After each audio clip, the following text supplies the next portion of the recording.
दोस्तों, Iran Israel जंग के बीच अब जापान ने भी अमेरिका की मदद करने से साफ तौर से मना कर दिया है। कह दिया है कि हम अपनी सेना को होर्मुज स्ट्रेट में नहीं भेजेंगे। अमेरिका को उम्मीद थी कि ईरान ने जो माइंस होर्मुज स्ट्रेट में बिछाई है उसे हटाने के लिए जापान उनकी मदद कर सकता है।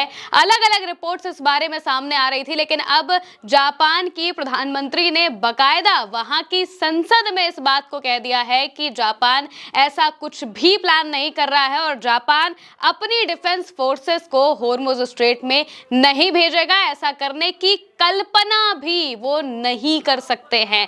पहले इटली, फिर स्पेन, फिर कनाडा और ब्रिटेन के बाद अब जापान अगला देश है जिसने अमेरिका को सीधे नहीं तो मना तो जरूर कर दिया है और कह दिया है कि हम आपकी मदद किसी भी तरीके से नहीं कर सकते हैं। जापान का संविधान ही इस बात की इजाजत नहीं देता है कि वो किसी दूसरे देश के जंग में पड़े और इस वजह से वो अपनी सेना को तो नहीं भेजने वाले हैं। खबरें आपके सामने है। खबर वॉल स्ट्रीट जर्नल के हवाले से लिखी हुई है कि Japan won't send forces to help with mine removal in strait. एक और खबर में लिखा हुआ है no plans for mine removal in Hormuz by Japan SDF Takaichi. Sanae Takaichi जो उनकी प्रधानमंत्री हैं, जापान के प्रधानमंत्री हैं, उन्होंने बाकायदा इसको लेकर संसद में बयान दिया। संसद में पूछा गया था उनसे कि क्या जापान अपनी एसडीएफ को, यानी कि वहां के जो सेल्फ डिफेंस फोर्सेस हैं, उसे होर्मुज स्ट्रेट में भेज सकता है, क्योंकि जापान के पास माइन स्वीपिंग वाले जो शिप्स हैं वो मौजूद हैं। इनकी संख्या अमेरिका के पास भी है। दरअसल ईरान ने अब होर्मुज स्ट्रेट में माइंस बिछा दिए हैं। ये बात अमेरिका के अलग अलग रिपोर्ट्स में कही जा रही थी, क्योंकि होर्मुज स्ट्रेट सबसे पहले ईरान ने बंद कर दिया। ईरान ने स्ट्रेट बंद किया तो इसके बाद उन्होंने कहा कि यहां से 1 लीटर तेल भी हम ले जाने नहीं देंगे। जो कोई भी देश चाहता है कि होर्मुज स्ट्रेट से तेल निकल जाए, तेल आपका चला जाए, आपके घर तक पहुंच जाए, आपके देश तक पहुंच जाए, तो आप पहले अमेरिका और इजराइल को बोलिए कि वो लोग अटैक बंद करें। अटैक बंद कर देंगे, हम होर्मुज स्ट्रेट खोल देंगे, आपका काम हो जाएगा, हमारा काम हो जाएगा। ये बात आईआरजीसी की तरफ से साफ तौर से कही गई। इसके बाद ट्रंप धमकी देते हैं। ट्रंप धमकी देते हुए कहते हैं कि अगर होर्मुज स्ट्रेट बंद करने की कोशिश की तो 20 गुना ज्यादा हमला किया जाएगा।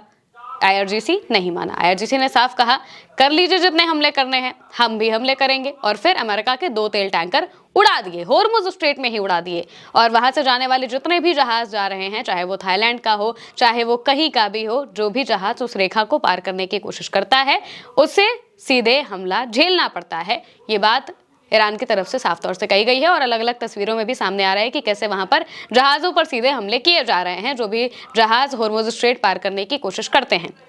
अब जापान के लिए भी दिक्कत है। जापान का 70% के आसपास जो तेल है वो होर्मुज स्ट्रेट के हवाले से ही आता है, उसी रास्ते से होकर मिडिल ईस्ट से पहुंचता है। लेकिन फिर भी जापान माइन स्वीपिंग जहाज नहीं भेजेगा, अपनी सेना को नहीं भेजेगा। अमेरिका माइन स्वीपिंग जहाज भेजने वाला था। ऐसा कहा जा रहा था कि अमेरिका पूरी प्लानिंग करेगा कि किस तरीके से वहां से माइंस को हटाया जाए, क्योंकि अमेरिका की नेवी ने ही साफ तौर से मना कर दिया कि वो इंडस्ट्रियल जहाज़ों को कहीं से भी कोई प्रोटेक्शन नहीं दे पाएंगे, उन्हें एस्कॉर्ट करके वहां से नहीं निकाल पाएंगे। डोनाल्ड ट्रंप बार बार इस बात को कह रहे थे कि हम अपनी नेवी भेजेंगे और नेवी से कहेंगे कि वो वहां से इंडस्ट्रियल जहाज़ों को निकाल कर लेकर आए, लेकिन नेवी ने साफ मना कर दिया। नेवी ने कह दिया कि हम कुछ नहीं कर सकते, हम जाएंगे, हमारे पर हमला हो जाएगा, हमला बहुत बुरी तरीके से वहां पर किया जा रहा है और हम लोग की वजह से ही हम वहां पर नहीं जाएंगे। साफ साफ मना कर दिया गया यूएस की नेवी की तरफ से डोनाल्ड ट्रंप को।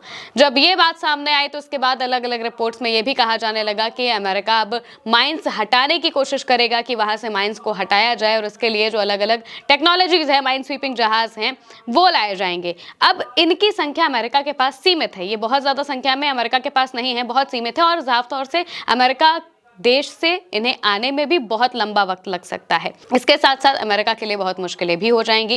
तो अमेरिका को लगा कि जापान की भी साख फंसी हुई है, क्योंकि जापान का भी तेल वहां पर फंसा हुआ है, तो जापान हो सकता है अपने जहाजों को भेजे और यहाँ पर माइन स्वीपिंग का काम कराए। और जब जापान अपने जहाजों से यहाँ पर माइंस हटा देगा तो काम हमारा भी हो जाएगा, हम भी चुपचाप निकल जाएंगे।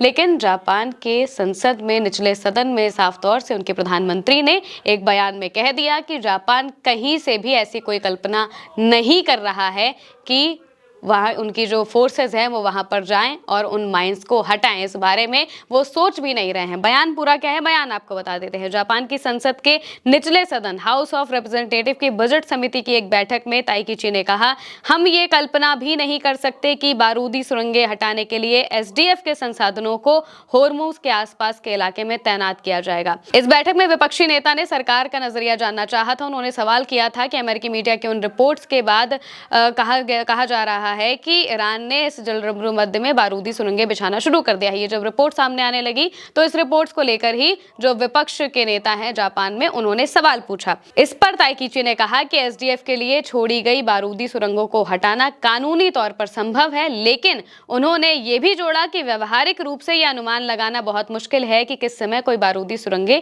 छोड़ी हुई मानी जाएंगी। यानी कि एसडीएफ अबैंडन्ड माइंस को हटा सकता है, वहां से ऐसी माइंस जो कि छोड़ दी गई हैं या फिर उन पर अब कंट्रोल ईरान का नहीं है या फिर वो कहा जाए कि पानी में खो चुकी हैं, उनको वो हटा सकते हैं वहां से। लेकिन वो कब खोएंगी, कहाँ खोएंगी, ईरान की तरफ से छोड़ी जाएंगी, नहीं छोड़ी जाएंगी, इस बारे में जब तक कोई जानकारी नहीं होती तो वहां पर जाकर उन्हें हटाने का सवाल ही पैदा नहीं होता। ये बात उनके प्रधानमंत्री ने कह दी है और ये साफ हो गया है कि जापान भी अब उन लोगों की लिस्ट से निकल चुका है जिससे अमेरिका मदद मांगने की कोशिश कर सकता था, या फिर उसे आस लगी हुई थी कि अमेरिका उनसे बोलेगा या फिर वो अगर कोई काम करेंगे तो अमेरिका का हेल्प हो सकता है, अमेरिका की मदद हो सकती है, ये शायद उसे लगा हो। लेकिन जापान ने भी अब सीधे किनारा कर लिया है, हाथ खड़े कर दिए हैं और कह दिया है कि हम अपने जहाज, अपनी सेना को वहां पर नहीं भेजने वाले हैं। आपके देश की लड़ाई है, आप समझिए, आप जब खुलवाएंगे तब हमारा भी सामान आएगा, वरना हमारे पास तो रिजर्व मौजूद है। जापान ने बहुत अच्छे से पहले से ही काफी ज्यादा तेल रिजर्व करके रखा हुआ है जिससे उनका लंबा काम चल सकता है। इस वजह से अभी उनके जो प्रधानमंत्री हैं वो इस बारे में नहीं सोच रहे हैं कि अभी हमें वहां पर अपने सैनिक भेजने चाहिए या फिर नहीं भेजने चाहिए। अभी के लिए उन्होंने साफ तौर से कह दिया है कि हमें इस बात की कोई जरूरत नहीं है और हम इसकी कल्पना भी नहीं कर सकते हैं कि हमारे सैनिक होर्मुज स्ट्रेट में जाएं। और इसके बाद अमेरिका के लिए मुश्किलें और ज्यादा बढ़ चुकी हैं क्योंकि अमेरिका के पास बहुत ज़्यादा संसाधन इस माइंस को हटाने के लिए नहीं है, सीमित संसाधन हैं। और इसी वजह से अभी मौजूदा वक्त में अमेरिका समेत यूरोप के बहुत से जहाज स्ट्रेट में फंसे हुए हैं और न जाने कब तक फंसे रहेंगे, जब तक ये जंग चलती रहेगी, जब तक अमेरिका की तरफ से इस जंग में सीज फायर करने के लिए नहीं कहा जाता, जब तक डोनाल्ड ट्रंप आके ये नहीं कहते हैं कि ईरान अब ये सब बंद करो, तब तक शायद ये नहीं होगा। क्योंकि ईरान ने साफ कहा है कि हम अपनी शर्तों पर ही इस जंग को खत्म करेंगे, हमारी शर्तों पर आप नहीं मानेंगे तो फिर आप हमले झेलने के लिए तैयार रहिए और एक के बाद एक अपना नुकसान कराते रहिए। इसी बीच ये खबर आई है कि जिस तरह से इटली ने सीधे अमेरिका और इसराइल के हमलों की निंदा की थी, स्पेन ने साफ कहा था कि इस तरह के हमले नहीं होने चाहिए थे और मदद करने से साफ इनकार कर दिया था कि हम अपने एयरबेसेस नहीं देंगे। यूके ने मना कर दिया, कनाडा ने मना कर दिया और अब जापान ने भी कह दिया कि हम अपनी जो सेना है उसे नहीं भेजने वाले हैं। फिलहाल के लिए मेरे साथ इस खबर में इतना ही। आप देखते रहिए उल्टा चश्मा यूसी।